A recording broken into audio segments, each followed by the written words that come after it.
Alright guys, so I hope everyone's having a very Merry Christmas and let's get this ball rolling. Let's talk a bit more before all the mushroom clouds appear behind us as we get closer and closer to 2025. So let's not take anything for granted and we have a Christmas surprise. Now I thought I could take a longer break, but we need to talk about China and Japan. Now on Christmas Eve, we discussed how the UK is trying to pivot to Beijing, and a few months before that, we saw Meloni make her own trip to China as well. Now we have positive news in Asia Pacific. Well, depending on your perspective, if you're the US, this isn't ideal. It's going to make the quest for hegemony that much harder. Now, three things happened and they underscore how Japan is hedging themselves with China. Now, it seems the G7 are really afraid of the incoming Trump administration. Now, firstly, Japan and China are about to meet. The Foreign Minister Wang Yi is slated to visit Japan in 2025. And a lot has happened between Japan and China this year. Now, China, of course, wants to have a fresh start with the new Prime Minister Ishiba, and Japan's minister sealed the deal during his Christmas trip to Beijing. Now, by itself, this incident seems like just another diplomatic visit. But you'll see that both sides want to rebuild relations. Now, Trump has vowed incredible tariffs on China. He also threatened Europe and he wants to claim Greenland. So, we are seeing this big rush by US allies to establish a lifeline with the Chinese. Now, the next is China's agreement to resume imports of Japanese seafood. Beijing has imposed a blanket ban in August 2023, and that caused the price of Japanese seafood to plunge. China accounts for 23% of all seafood exports, and that's roughly $600 million. So, restoring economic trade here is incredibly helpful to relations. It's a tangible benefit that China can give and Japan desperately needs. But let's make the case more airtight. During the visit, Japan also announced a plan to relax visa rules for Chinese tourists. So maximum stay will be increased from 15 days to 30 days. Now I guess the money from China, the travelers, the tourists is just too attractive. As Beijing plans to pump trillions into their economy, Japan wants a taste of that stimulus. Now we can't underestimate how much the affluent Chinese spend. Now, I can tell you from personal experience, it's frightening when I walk into the malls in Singapore. Every single luxury store I see, they are brimming with Chinese tourists and they are holding big bags in each hand. It's really out of this world. The biggest visitors to Japan are the Koreans, but look at China's increase in recent months. Triple digit jumps. In October alone, tourists increased by over 120% versus a year ago. And going forward, we can expect big increases and for them to take the top spot. Now consider the crisis happening in Japan. The economy is lackluster and GDP is expected to either stagnate or go negative in 2024. And just last year, China accounted for at least 20% of total tourism spending in Japan. And this number is going to explode higher. And considering Japanese exports are under pressure, they need this money. Chinese spending has increased by 100,000 yen a person. They are buying more, they're eating more, and accommodation is getting more fancy. It's a 40% increase in just 4 years. So imagine the increase in wealth once China pumps in their stimulus. Once the property collapse is stabilized, we can expect local and international spending to explode higher. And who's going to benefit? Just think about this a bit. Countries that restore and mend relations with Beijing. It's not a surprise that the G7 members, one by one, they're all peeling away. The US is going isolationist while China is globalizing. So Chinese money is about to flow out in the years and decades to come. The government is going to unleash 3 trillion yuan worth of special bonds in 2025. That's over $400 billion of direct stimulus into the Chinese economy. Now, this money is going to go into pensions, it's going to go into insurance subsidies, basically putting a floor on the essentials to free up consumer spending. It's really important we underscore this fact. China is going to decouple from the US and grow the world at the same time. This is the only superpower that can accomplish this without collapsing their economy.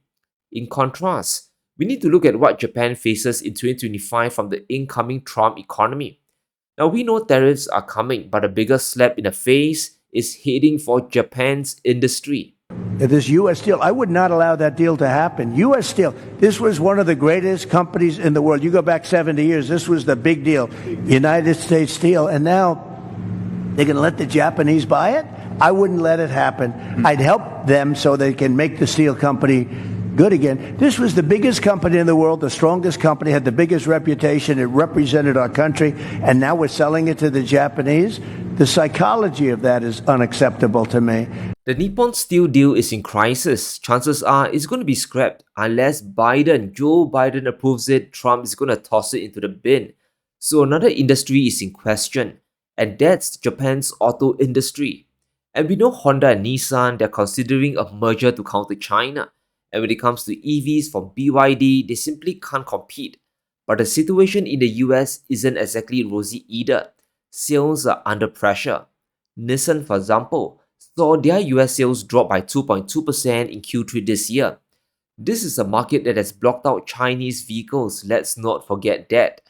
The situation for Honda also isn't great. Their Q2 profits have crashed by 15%, missing all the forecasts. And the last thing automakers in Japan need are tariffs from Trump. So let's step back and quantify the exposure Japanese automakers have to the US market. It's a big reason why Trump's tariffs are so frightening for Japan. And just like other G7 countries, especially Canada, the dependence on US markets is simply staggering. In 2023, Japan exported nearly 1.5 billion cars into the US consumer market, and it's over $40 billion of revenue. Remember what Trump is threatening: a global 10% tariff at the minimum. So big Japanese companies are going to face the heat. Their level of dependence on one single market is really something to behold, and this gives the US a ton of leverage in any discussions. Toyota sold 23% of their cars in North America, 30% for Nissan and 34% for Honda. So when Trump threatens to tariff the world, it's a serious issue for all Japanese automakers. And this means one of two things: they can either build more factories in the US to escape the taxes, or they export less to the country and they suffer a financial hit. But where else can they sell to? The rest of Asia and the world at large, they are being cornered by Chinese brands. BYD cars are swarming the world from Turkey all the way to Thailand. So it's a really bad situation to be in if you rely on exports to the US. But there's also another big issue confronting Japan. And just think about it. As a consequence of the US raising tax barriers and reshoring capacity, this will reduce trade with the world. Trump has said it many times now. He wants to reduce the US trade deficit with the world. And that's his intention and the game plan going forward in 2025. Joe Biden has run up record trade deficits, also known as losses, higher than any president in history by far. These gaping wounds are costing our country countless jobs and trillions of dollars in wealth. One of my top economic priorities will be to stem this bleeding and put American workers on a level playing field. It's about time. And it's not just China that's going to get clobbered. Canada, Mexico, the EU, and yes, Japan, they're all fair game now. The US trade deficit in manufactured goods is tremendous. In 2022, this reached a staggering $1.3 trillion. And with Japan, this manufacturing deficit is over $100 billion worth. In other words, the US is exporting 100 billion paper dollars to Japan. So what happens when the US decides to import less? Now the flow of money, the flow of dollars to Japan is going to drop. And remember Japan's position in the world economy. They are a big importer of their manufacturing inputs. Oil and food have to constantly flow into the country. So Japan's dependence on dollars is still there. But if trade with Trump's economy dries up, the yen is going to collapse even further. Since 2021, the yen has been crashing against the USD. It is down by over 30% from the peak. Imports coming to Japan, especially expensive LNG, now cost much more than before. And we have talked about how Brazil is facing a currency crisis, but Japan could be on the receiving end in a big way come 2025. The implications aren't just restricted to their economy, it's going to impact the future of the dollar as well. Now, the Japanese government is sounding the alarm bells. The currency interventions aren't working, and the finance minister, he's worried about the yen once again, which is a signal that even more interventions are coming because honestly, what other options do they have left? Now, when we say interventions, that's just a fancy term for selling US dollars and buying back your own currency. In this case, the Bank of Japan is thinking of just doing that.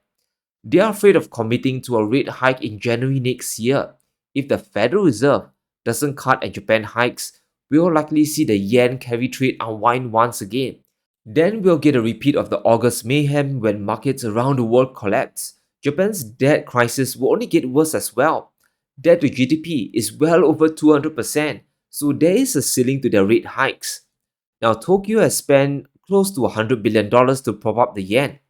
Every time the currency weakens against the dollar at key levels, the BOJ dumps billions in dollars to defend the yen. It happened at 150 and at 160 again, and will probably breach that level by the time Trump takes office. The minister has already issued a warning that another dollar sell-off is on the cards.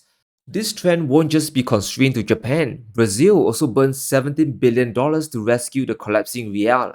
A global currency crisis is on the horizon in 2025, especially with Trump's tariff war. But realize this isn't good for the US. Tariffs will constrict the flow of dollars out into the global economy. As a result, the propensity or inclination to buy US bonds will drop. Trump has threatened countries moving away from using the dollar. You can de-dollarize, but we'll punish you. So BRICS could get hammered by US sanctions. But if he himself launches a trade war, it's going to backfire on the reserve status as well.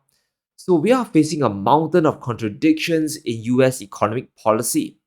And as Japan mends relations with China, this is also bad news for the dollar and by extension US bonds. Now we know China wants to de-dollarize. They are pushing for local currency settlements in bilateral trade. And it's not just with Russia, it's with the whole world.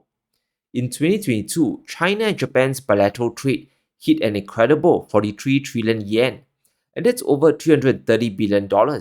Now, we have no idea how much is settled in bilateral currency, but we do know the Bank of Japan just extended their currency swap line with Beijing. Both countries can now exchange local currencies to the tune of 200 billion RMB or 3.4 trillion yen, and that's around $30 billion worth. And this amount could always increase down the line. So there are layers of contingency plans. Countries are not just sitting around waiting to be clobbered. Japan might have over $1 trillion in US bonds, but that could continue to dwindle down, especially to rescue the yen. As China globalizes and the US isolates, we could see the dollar getting used less in global trade. It's just common sense. And this is just a preview of things to come. Trump's trade war with the world could very well backfire badly. But let me know what you think. Is Japan hedging against the US with China? And will the Bank of Japan dump even more dollars in 2025? Let me know in the comments below. Stay safe. Be sure to smash the like button and subscribe as we navigate through these crazy times.